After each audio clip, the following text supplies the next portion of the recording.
Okay, information search. That's the second step in the process. Okay, so once a consumer has now recognized that they have this need, they are going to search for information. And they're going to search about what options are out there for them to satisfy their need.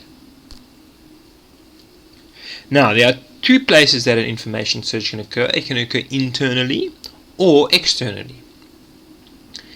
An internal information search is all about remembering information that is stored in your memory, in your brain. And it usually stems from previous experiences that you've had with various products. You first think about, what did I use to previously quench my thirst? And what worked well? Or you may recall, for example, a chocolate that you tried years ago. And you'll remember, did it taste good? Was it affordable? You'll think about, let's say you have a sweet tooth and you're craving something sweet, then you'll recall, that chocolate, I really liked that one. And it was not too badly priced. Okay, so that's a typical example of an internal information search. You search your memory. Okay, and here we go. Here's a great picture also that shows you the both of them together.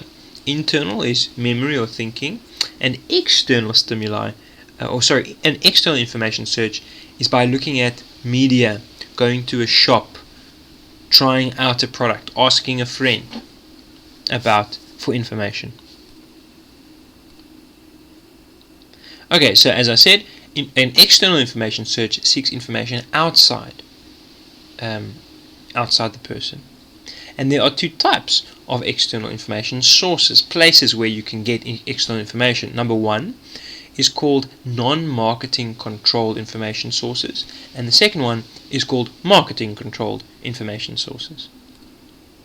Now, non-marketing controlled is not associated with marketers that promote the product. In other words, it's not coming from the brand. It's not the brand that's producing that information. It's often through word of mouth, asking friends that have tried the product before, or family members, or going on Facebook and seeing what people say about it through reviews and things like that. It's not the brand that's giving out that information. It's just normal everyday people. Okay, so there we go, an example. A friend might recommend HP computers because he or she bought one and really liked it. So non-marketing controlled information sources include personal experience, test driving the car yourself, personal sources like family and friends, public sources like looking at newspapers or web articles, but now not written by the brand, but maybe written by other journalists or just other everyday people. Product evaluations, like in Car Magazine, there's sometimes comparisons of different cars, which are done by car analysts, also not from the brands. Product comparisons in magazines. Industry expert, people in the industry that will give their opinion on the different products and services. And here's a good example of a comparison that would be done in a magazine. You can see it's between the Citroen C1, Ford car, Volkswagen Fox, and the Vauxhall Agila. And these four cars are now being compared, with things like fuel, top speed, CO2 emissions, and price. And this was done in London or in England. As you can see, it's in pounds at the bottom.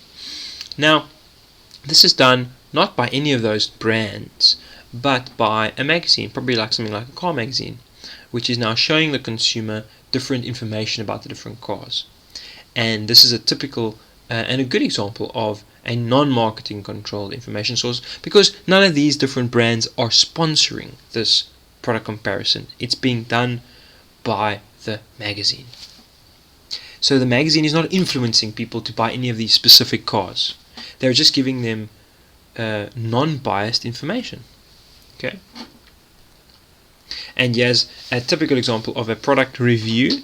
This is a review on the Toyota Prius, and it's written by probably a car expert that tested the car and is now writing a review and giving the good and the bad.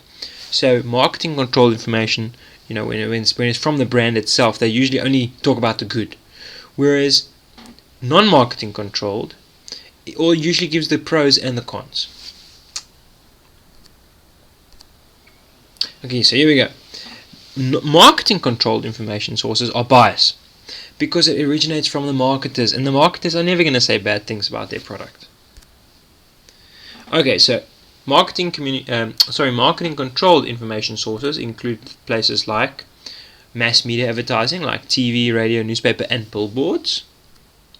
Sales promotions like contests and or competitions, displays, and so forth. Salespeople that work for the brand. Product labels. On the product itself, there's often a label which will tell you about the product. Packaging, the actual packaging of the product, the boxes and so forth. Some consumers are skeptical about the information they get from marketers. They say that most marketing campaigns will stress the attributes and benefits of the product, but don't mention any of the limitations or the negative points. So an example, a Toyota advert on TV on their website would be a marketing controlled source, and there's an example of a marketing controlled ad. Okay, the extent, the degree to which people conduct external searches depends on how much risk is involved in this purchase, how much knowledge they already have of the products or services, what experience they've had of the products or services in the past, and of course their level of interest. How interested are they in the product that they're buying? As the perceived risk of the purchase increases, in other words, as you can lose more money, usually consumers will look for more options, okay, and they will consider more alternatives, okay, as the perceived risk increases. So let's say they're buying a house. It's much more risky because it costs more money, so they're going to look further, but in comparison to buying, like a loaf of bread, there's not a big risk because you're not spending a lot of money. Knowledge has to do with, if you know more about the product, you're probably not going to search as much because you already have a fair bit of knowledge. Your prior experience also, if you've had experience in the past, you probably also won't search as much because you've had experience before, and you've probably done the search before. So you'll just draw on that previous experience. Your level of interest, if you're very interested in a specific product, like some people are very interested in gadgets, then they will often look much longer and further because they want to look at all the different options because they're so interested. But people are not very interested in a product. They will just often buy the first thing that looks the best.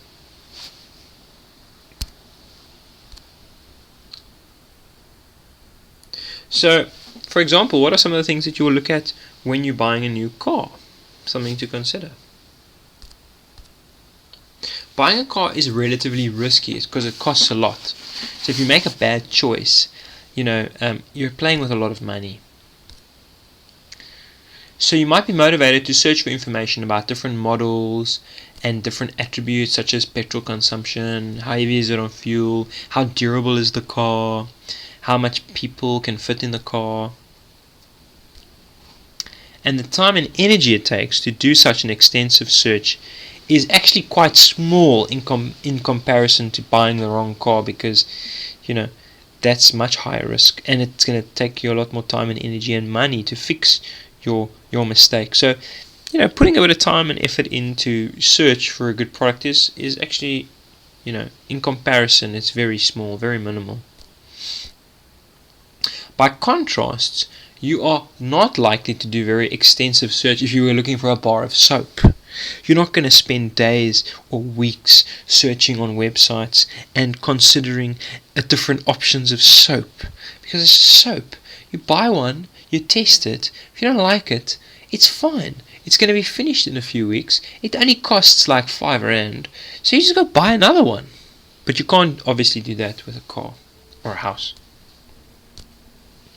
There we go. If you make the wrong selection, the cost is very minimal, and you'll have the opportunity to make another selection in a very short period of time. So it's fine. So your information, okay, so in general, information searches reduce the risk. The more information you have about a product, the less anxious or fearful you feel. You feel like, okay, the risk is not so big anymore because I understand what I'm getting into. I know that this is best for me. So more information will increase the confidence of the purchase. That's why consumers will often do lots of research before they make purchases, because they want to be confident about their purchase. Why? Because they don't just have money to waste. They want to use their money wisely. People who lack confidence will generally continue to search for information until they do feel confident about what product to buy or not to buy. Consumers who have had a positive previous experience with a product will likely limit their search, the information search, to those products with which they've already had a good experience. They won't go and look at products that they've had a bad experience with. Example, many consumers are loyal to Honda cars, which enjoys low repair rates and high customer satisfaction. For such consumers, they will often only look at information that is related to Honda, so the information search will be very short or very small. Okay, they'll just buy a new Honda. They'll just go to the Honda shop because they've had a very good experience with Hondas before. Finally, the extent of the search undertaken is positively related to the amount of interest the person has in the product. A consumer is more interested in a product, will spend more time searching, as I've shared before. So if you're a runner, you might read running magazines and so forth, and searching for just the right shoe for the type of running that you do. Okay? Okay, so the consumer search should usually yield a group of brands. That's called the consideration set. You can see it in the middle there. On the left of the image, there's all the products you are aware of. Then there's the ones that you're familiar with, the ones that you kind of know about. Then in the middle there's your consideration set. Those are the ones that you will really consider to buy. Okay? You produce a consideration set, and then eventually you purchase one, and maybe in the future you'll purchase different one in your purchase set, like with cell phones. Like you might have tried a Samsung before, then you've also tried an LG and a Huawei, or some people call it Huawei. Anyways, different cell phones. And then the one that creates loyalty is the one that you buy the most often. You're like, okay, I really like Samsung, and I'm going to continue to buy them in the future. Okay, but now, let's just look at the consideration set, or the evoked set. After they cut out the options, they will not consider. They get to something called an evoked set. From this, they will choose an option to buy. Evoked set, consideration set is the same thing. It's those they're considering, those that have been evoked in their minds as the ones that they would consider to buy. The internet is used extensively and primarily to do such searches these days. I'm sure many of you have probably gone into the internet to search for different products and compare different products, and maybe you've even watched comparison videos on YouTube. Although some consumers are still reluctant to buy on the internet, they do use the internet for information searches. Okay, so here's an example of how it works. You have all the brands that you know about at the top. Then it goes to the two different categories. Those brands that you are aware of, those are the ones that you know about, and the one on the right is unaware. Those are the ones that fall into the category that you don't really know about. Out of the aware brands, you create an evoked set. That's a consideration set, the ones that you would consider to buy. And then an inept set and inert set, those are the ones that you won't consider to buy. And then from your evoked set, you then have the chosen brand and the rejected brands.